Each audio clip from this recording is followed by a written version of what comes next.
وہ ہر ملنے والے سے صرف ایک ہی درخواست کرتے تھے، آپ میرے لیے دعا کریں، میرا خاتمہ ایمان پر ہو۔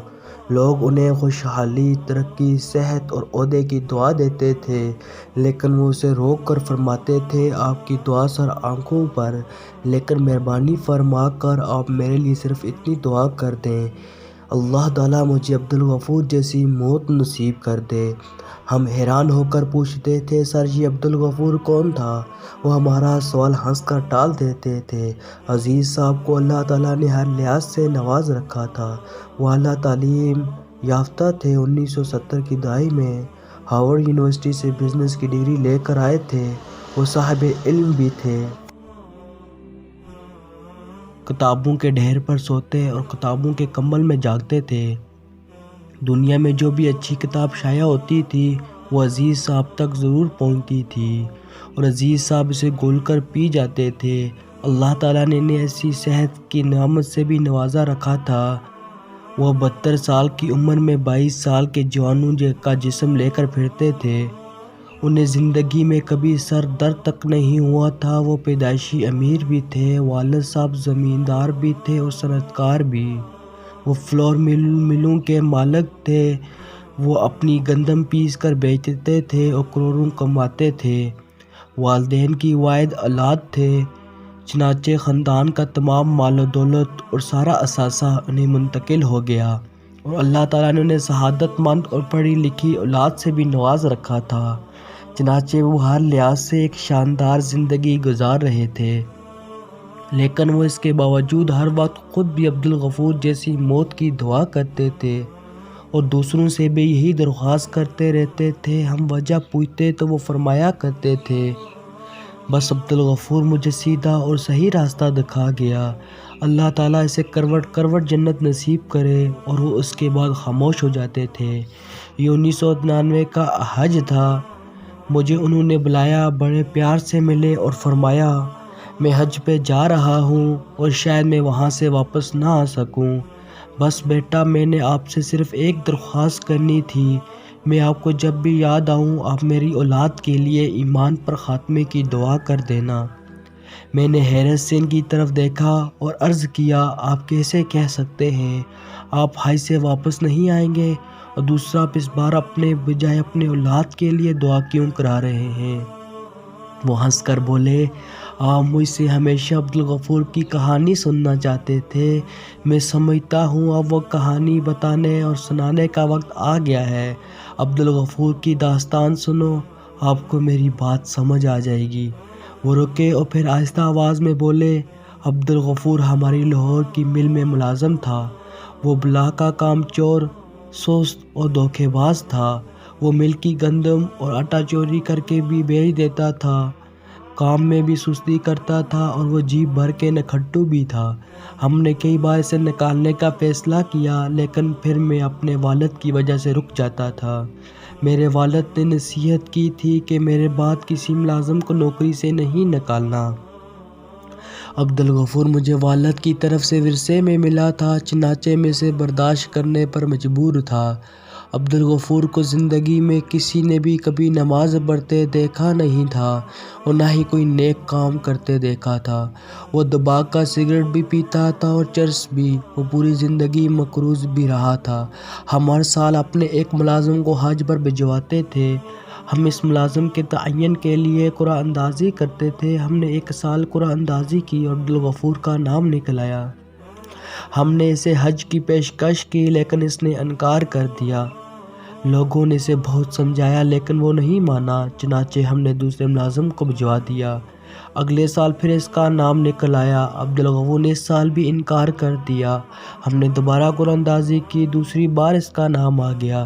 ہم نے تیسری بار قرعہ اندازی کی، پھر عبدالغفور کا نام آ گیا۔ ہم نے تجربے کے لیے مرتبان میں چوتھی مرتبہ عبدالغفور کی پرچی نہ ڈالی اور اس کی جگہ خالی پرچی ڈال دی۔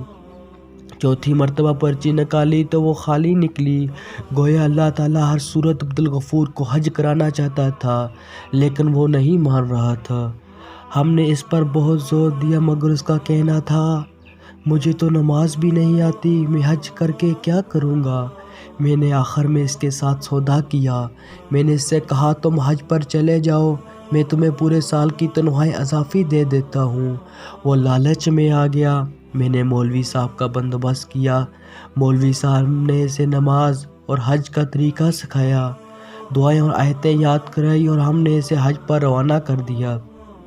عبدالغفور حج پر گیا، حج کیا، طواف الوداع کیا، عشاء کی آخری نماز پڑھی، سجدے میں گیا اور سجدے ہی میں انتقال کر گیا۔ وہ مرنے کے بعد دیر تک سجدے میں پڑا رہا۔ ساتھیوں میں سے کسی نے لایا تو پتہ چلا عبدالغفور انتقال کر چکا ہے۔ اب اللہ کے فیصلے دیکھیے، اس رات امام کعبہ کا انتقال بھی ہو گیا۔ اگلی صبح امام کعبہ کا جنازہ تھا۔ عبدالغفور کی میت بھی امام کعبہ کے حجر اسود کے سامنے رکھ دی گئی اور لاکھوں حاجیوں نے اس کا جنازہ پڑھا۔ ہمیں اطلاع دی گئی، ہم سے نشک کے بارے میں پوچھا گیا۔ ہم نے اس کی بیگم سے پوچھا تو بیگم کا کہنا تھا اللہ تعالیٰ نے اگر اسے خانہ کعبہ بلایا ہے تو پھر اس کی تدفین بھی مکہ میں کر دی جائے۔ ہم نے اس کی تدفین کی اجازت دے دی اور یوں مکہ مکرمہ میں دفن کر دیا گیا۔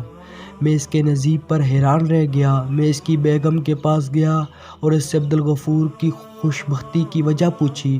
بیگم نے ایک عجیب بات بتائی۔ اس کا کہنا تھا کہ میرے خاوند میں کوئی خوبی نہیں تھی، اس نے زندگی میں کبھی کوئی نیکی نہیں کی۔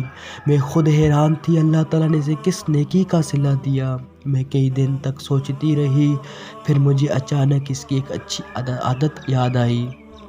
ہمارے محلے میں ایک خوبصورت بیوہ ہے، یہ جوانی میں بیوہ ہو گئی تھی۔ محلے کے تمام لوفر اس پر بری نظر ڈالتے تھے۔ اس کی 2 چھوٹی بیٹیاں تھیں۔ مکان اس کو اس کا مرحوم خاوند دے گیا تھا۔ گھر کے اخراجات اس کے دیور نے اٹھا لیے تھے، لیکن مہنگائی میں اس کا گزارا نہیں ہوتا تھا۔ وہ اپنی بیٹیوں کو پڑھانا چاہتی تھی۔ وہ اس کے لیے دوسروں کے گھروں میں کام کرنے جاتی تھی، لیکن وہ جہاں جاتی تھی لوگ وہاں اس کی عزت پر ہاتھ ڈال دیتے تھے، چنانچہ وہ کام چھوڑنے پر مجبور ہو جاتی تھی۔ میرے خاوند کو پتہ چلا تو وہ اس کی ڈھال بن گیا۔ اس نے اسے اپنی بہن بنا لیا۔ اس نے اپنی منہ بولی بہن کو گھر بٹھایا اور اس کی دونوں بیٹیوں کو اسکول داخل کرا دیا۔ وہ لوگوں سے قرض لے کر آپ کی فیکٹری سے چوری کر کے ان بچیوں کو تعلیم دلاتا تھا۔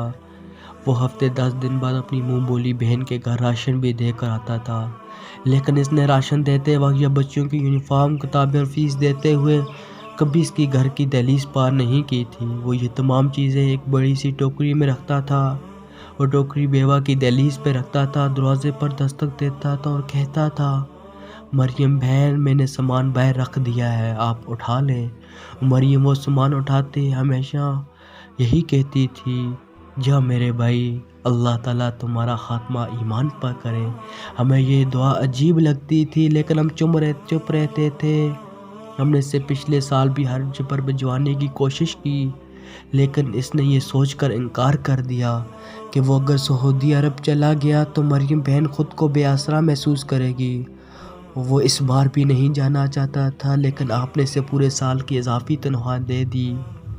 عبدالغفور نے وہ ساری رقم مریم بہن کو دے دی اور حج پر چلا گیا۔ اس کا وقت پورا ہو چکا تھا، چنانچہ اللہ تعالیٰ نے اسے زبردستی مکہ بلوایا۔ مریم بہن کی دعا قبول ہوئی اور میرا خاوند ایمان کی عظیم حالت میں اللہ تعالیٰ کے پاس چلا گیا۔ آپ حیران ہوں گے، مریم بہن نے جب یہ خبر سنی تو اس کے منہ سے بے اختیار شکر الحمدللہ نکلا۔ وہ رکے، چند لمحے سانس لیے اور پھر گویا ہوا میں یہ داستان سن کر سکتے میں آ گیا۔ میں اس کے بعد مریم بہن کے گھر گیا اور میں نے عبدالغفور کی طرح اس خاندان کی ذمہ داری اٹھا لی۔ میں اس دن سے مریم بہن، عبدالغفور کی بیوہ اور اپنے تمام دوستوں سے درخواست کر رہا ہوں آپ میرے لیے دعا کریں کہ اللہ مجھے عبدالغفور کی موت نصیب کر دے۔ میں خود بھی دن میں سینکڑوں مرتبہ اپنے ایمان پر خاتمے کی دعا کرتا ہوں۔ میں نے زندگی میں کبھی حج نہیں کیا۔ میں 15 سال عبدالغفور کی طرح بلاوے کا انتظار کرتا رہا۔ اللہ تعالیٰ نے بالآخر میری بھی سن لی، چنانچہ مجھے بھی عبدالغفور کی طرح زبردستی طلب کیا جا رہا ہے۔ میں جا رہا ہوں، مجھے یقین ہے اللہ مجھے عبدالغفور جیسی موت دے گا۔ وہ رکے، خوشی کے آنسو پہنچے، مجھے سینے سے لگایا اور اپنے بیڈ روم میں چلے گئے۔ میں دیر تک ان کے ڈرائنگ روم میں حیران و پریشان بیٹھا رہا۔ وہ چند دن بعد حج پر تشریف لے گئے، حج کیا، مدینہ منورہ تشریف لے گئے۔ عشاء کی نماز کے لیے مسجد نبوی کے سجدے میں گئے اور اللہ تعالیٰ نے انہیں بلا لیا۔ وہ جنت البقیع میں صحابہ کرام کی قربت میں دفن ہوئے۔ اللہ تعالیٰ نے انہیں عبدالغفور کی موت نصیب کر دی۔